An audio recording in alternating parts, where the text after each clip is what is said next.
من الشیطان الرجیم بسم اللہ الرحمن الرحیم۔ منطق کا سبق نمبر 4 ہے۔ وہ یہ ہے کہ ہم منطق پڑھتے ہیں تو منطق کی ہمیں حاجت، ضرورت، احتیاجی کیوں؟ ہمیں منطق کی حاجت کیوں ہے؟ اس واسطے کہ جب بھی نظریات تصوریہ اور نظریات تصدیقیہ کو حاصل کرنے کے لیے ہمیں کیا کرنا پڑتا ہے؟ کیونکہ منطق کا موضوع کیا ہے؟ معلومات تصوریہ اور معلومات تصدیقیہ۔ جب یہ مجہول تصور اور مجہول تصدیق تک پہنچانے والے ہوں تو ہم جو مجہول تصور ہیں اور مجہول تصدیق ہیں ان میں غور و فکر کریں گے کہ نہیں؟ پہلی بات غور و فکر کرنی پڑتی ہے اور ان کو حاصل کرنا پڑتا ہے معلومات تصوریہ اور معلومات تصدیقیہ سے۔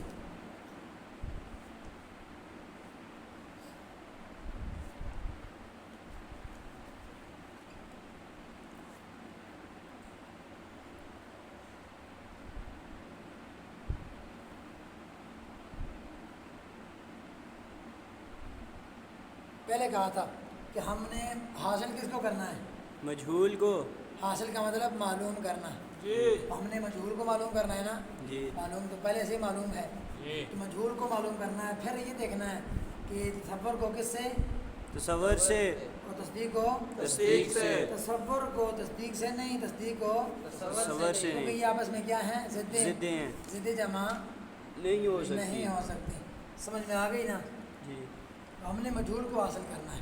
جب حاصل کرنا ہے مجہول تصور کو معلوم تصور سے تو غور و فکر کی ضرورت ہوگی کہ نہیں ہوگی؟ غور و فکر کی ضرورت ہوگی۔ اور جناب والا جہاں غور و فکر کی جائے تو لازمی نہیں کہ ہر غور و فکر درست اور صحیح ہو۔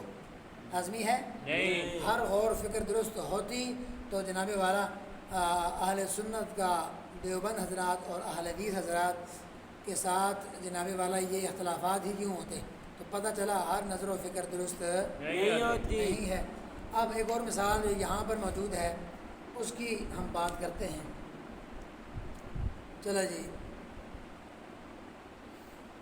انسان بعض اوقات غور و فکر کرتا ہے تو بعض اوقات اس کو غلطی بھی واقع ہو جاتی ہے۔ اس کی مثال یہاں سے دیتے ہیں کہ بعض لوگوں کا یہ نظریہ ہے کہ عالم قدیم ہے۔ عالم کیا ہے؟ ما صرف اللہ کے سوا جو بھی ہے وہ کیا ہے؟ عالم۔ تو بعض لوگوں نے کہا عالم کیا ہے؟ قدیم ہے۔ عالم قدیم ہے۔ قدیم کا مطلب ہمیشہ سے ہے۔ عالم قدیم ہے یعنی ہمیشہ سے۔ ان کی دلیل کیا ہے؟ دلیل دیتے ہیں عالم مؤثر کے اثر سے مستغنی ہے، یعنی کوئی بھی عالم کو چلا نہیں رہا، خود بخود چل رہا ہے۔ ان کا ذہن یہ ہے کہ عالم مؤثر کے جو اثر کرنے والا ہے تو مؤثر کے اثر سے مستغنی اور بے نیاز ہے۔ کیا مطلب؟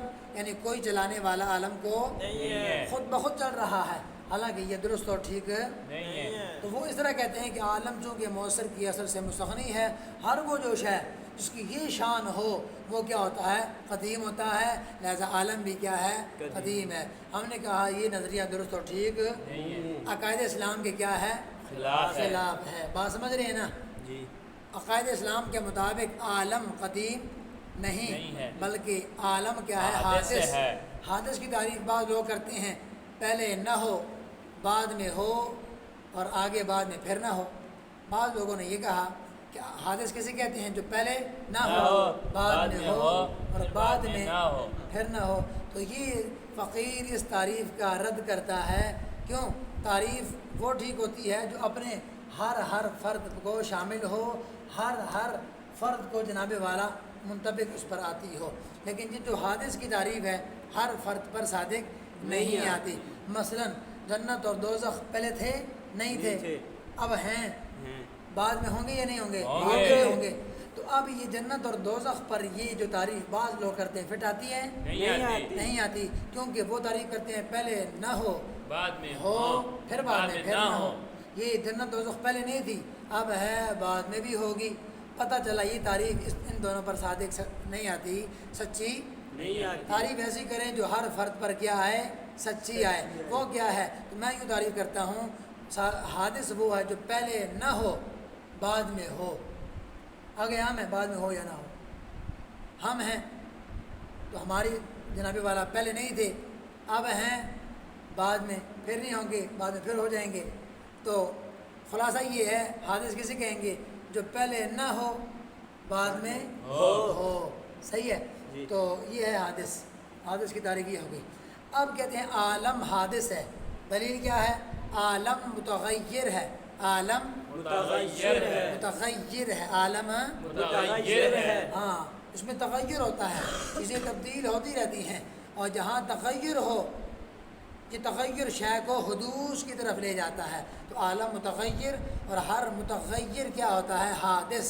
लिहाजा आलम भी क्या हो गया? हादिस हो गया। बात समझ रहे हैं? जी। अब देखो, बाद लोगों ने फ़िक्र में गलती वाक़ई हुई। किस तरह हुई? बाद लोगों ने आलम, चीज़ एक ही है, आलम, इसी एक चीज़ को बाद ने क्या कहा? कदीम, और बाद ने क्या कहा? हादिस। तो फ़िक्र में गलती वाक़ई हुई कि ना हुई? हुई। वाक़ई हुई है। अगर ये नज़रिया यही दुरुस्त है, हादिस वाला, इसमें दलाइल भी पुख्ता हैं, हकीकत भी यही है, और अक़ायद इस्लाम से भी ताल्लुक़ इसका है। तो यहाँ ख़ुलासा ये बना, चीज़ एक ही है आलम, इसको बाद ने कदीम कहा, बाद ने हादिस कहा। ये क्यों हुआ? क्योंकि नज़र व फ़िक्र में गलती वाक़ई हुई। नज़र व फ़िक्र में तो पता चला, नज़र व फ़िक्र में बाज़ औक़ात गलती वाक़ई हो जाती है। इंसानी गौर व फ़िक्र इस कदर सही और दुरुस्त तो हो नहीं सकती ना। अगर बिल्कुल जनाब वाला हर बंदे की फ़िक्र जो है 100% दुरुस्त होती, फिर जन्नत दोज़ख क्यों बनाए जाते हैं जी? तो इससे मालूम हुआ कि जनाब वाला हर गौर व फ़िक्र और नज़र व फ़िक्र जनाब वाला दुरुस्त और ठीक नहीं होती। किसी मकाम पे गलती वाक़ई हो सकती है। अब ये नज़र व फ़िक्र में गलती तो हो गई, वाक़ई हो जाती है। अब इससे बचना भी तो है। जी। इस नज़र व फ़िक्र में गलती से बचना भी है। अब इससे बचने के लिए ऐसे कवायद होते हैं जो जनाब वाला नज़र व फ़िक्र में गलती से क्या होते हैं? बचाते हैं। इन कवानीन का नाम क्या है? मंतिक। तो बतलाओ, नज़र व फ़िक्र में गलती से बचने के लिए मंतिक की हाजत और एहतियाजी हुई कि ना हुई? हुई। तो ये है मंतिक की हाजत और ज़रूरत। इसी वजह से हम क्या करते हैं? मंतिक को पढ़ते हैं। तो यहाँ देखो, यहाँ ये बात बिल्कुल वाज़ेह हो गई, रोज़े रोशन की तरह आया और वाज़ेह हो गई कि मंतिक नज़र व फ़िक्र में गलती से बचाती है। जो नज़र व फ़िक्र में गलती से बचाए वो इल्म गुमराह करने वाला है या गुमराही से बचाने वाला है? बुराई से बचाने वो वाला तो गलती से बचाता है। जो गलती से बचाए वो गुमराह करने वाला नहीं, वो गुमराही से बचाने वाला है। समझ आई कि नहीं? जी। लिहाजा ये वाज़ेह हो गई, इल्म मंतिक नहायत अहम और ज़रूरी जो है वो इल्म है, इसके बग़ैर चारा नहीं। यहूदी के साथ, यहूद व हनूद के साथ आपका मुनाजरा हो गया, क्या कुरान पढ़ना पड़ेगा? नहीं। भाई दलील में क्या शाह साबित करते हैं? क्या चीज़ पेश करते हैं? जो मुसल्लम हो, मुकाबिल जो चीज़ माने आप वो पेश करेंगे। वो कुरान मानता ही नहीं। आप कुरान पेश कर सकते हैं और उसके सामने नहीं कर सकते। हदीस पेश कर सकते हैं? नहीं, क्यों? वो मानता ही नहीं। आप उसके सामने फ़लसफ़ा पेश करेंगे, मंतिक पेश करेंगे, रियाजी पेश करेंगे, जिसको वो मानता भी है। क्यों? इस वास्ते कि जनाब वाला मुनाजरा में और मुकाबिल के सामने मुजादला में वो चीज़ पेश की जाती है जो कि मुसल्लम हो, वो भी मानता हो। बात समझ रहे हैं? चलो जी, चलो जी।